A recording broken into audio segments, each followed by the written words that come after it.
Sikhs for justice ਦੇ general council Gurpatwant Singh Punnu ਨੇ Lahore press club ਵਿੱਚ ਵੀਡੀਓ ਲਿੰਕ ਦੇ ਜ਼ਰੀਏ ਖਿਤਾਬ ਕਰਦਿਆਂ ਪਾਕਿਸਤਾਨੀ ਆਵਾਮ ਨੂੰ ਯੌਮ ਆਜ਼ਾਦੀ ਦੀਆਂ ਮੁਬਾਰਕਾਂ ਦਿੱਤੀਆਂ ਤੇ ਆਖਿਆ ਕਿ ਪਾਕਿਸਤਾਨ ਜਨਰਲ ਆਸਿਮ ਮੁਨੀਰ ਦੀ ਕਿਆਦਤ ਵਿੱਚ ਤਰੱਕੀ ਦੀ ਰਾਹ ਉੱਤੇ ਗਾਮਜ਼ਨ ਹੈ।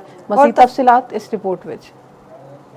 ਗੁਰਪਤਵੰਤ ਸਿੰਘ ਪੁੰਨੂ ਨੇ ਆਖਿਆ ਕਿ ਸਿੱਖ ਫਾਰ ਜਸਟਿਸ ਸ਼ਿਮਲਾ ਨੂੰ ਮੁਜਵਜ਼ਾ ਖਾਲਿਸਤਾਨ ਦਾ ਦਾਰੁਲ ਹਕੂਮਤ ਕਰਾਰ ਦਿੰਦੀ ਹੈ, ਜਦਕਿ ਜਮਹੂਰੀਆ ਖਾਲਿਸਤਾਨ ਦੇ ਕਿਆਮ ਲਈ ਦਿੱਲੀ ਨੂੰ ਸਿਆਸੀ ਤੇ ਜਮਹੂਰੀ ਤੌਰ ਉੱਤੇ ਫਤਹ ਕਰਨ ਦੀ ਜਦੋਜਹਦ ਜਾਰੀ ਰੱਖੀ ਜਾਵੇਗੀ। ਉਹਨਾਂ ਨੇ 16 ਅਗਸਤ ਨੂੰ ਅਮਰੀਕੀ ਰਿਆਸਤ ਇੰਡੀਆਨਾ ਵਿੱਚ ਆਲਮੀ ਖਾਲਿਸਤਾਨ ਰੈਫਰੈਂਡਮ ਦੇ ਅਗਲੇ ਮਰਹਲੇ ਦੇ ਇਨਕਾਦ ਦਾ ਐਲਾਨ ਵੀ ਕੀਤਾ। 16 ਅਗਸਤ ਨੂੰ ਇੰਡੀਆਨਾ ਦੇ ਵਿੱਚ ਖਾਲਿਸਤਾਨ ਰੈਫਰੈਂਡਮ ਹੋ ਰਿਹਾ ਹੈ।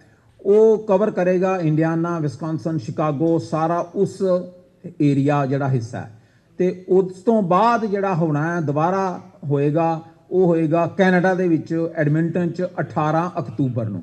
ਸੋ ਇਦਾਂ ਹਰ 2 ਤੋਂ 3 ਮਹੀਨੇ 4 ਮਹੀਨੇ ਦੇ ਵਿੱਚ ਅਸੀਂ ਰੈਫਰੈਂਡਮ ਜਿਹੜਾ ਪੂਰੀ ਦੁਨੀਆ ਭਰ ਦੇ ਵਿੱਚ ਸਿੱਖ ਪੰਥ ਦਾ ਕਰਨਾ ਹੈ ਔਰ ਜਿੰਨੀ ਦੇਰ ਤੱਕ ਅਸੀਂ ਇਹਨੂੰ ਪੂਰਾ ਕਵਰ ਨਹੀਂ ਕਰਦੇ ਇੱਕ ਵਾਰਾਂ ਉਸ ਤੋਂ ਬਾਅਦ ਇਹ ਪੰਜਾਬ 'ਚ ਜਾਏਗਾ ਤੇ ਪੂਰੇ ਫਿਰ ਹਿੰਦੁਸਤਾਨ 'ਚ ਫੈਲੇਗਾ।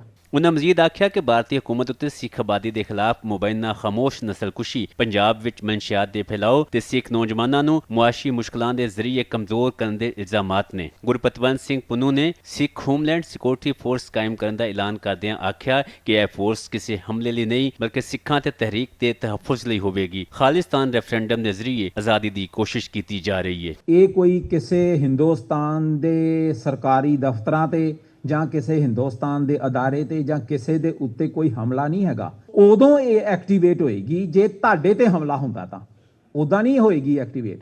ਉਦਾਂ ਇਹ ਸਿਰਫ ਕਮਿਟਮੈਂਟ ਹੋਏਗੀ, ਅਰਦਾਸ ਹੋਏਗੀ ਵੀ ਅਸੀਂ ਹੈਗੇ ਆ, ਜੇ ਸਾਡੇ ਤੇ ਹਮਲਾ ਹੋਏਗਾ ਅਸੀਂ ਜਵਾਬ ਦੇਵਾਂਗੇ।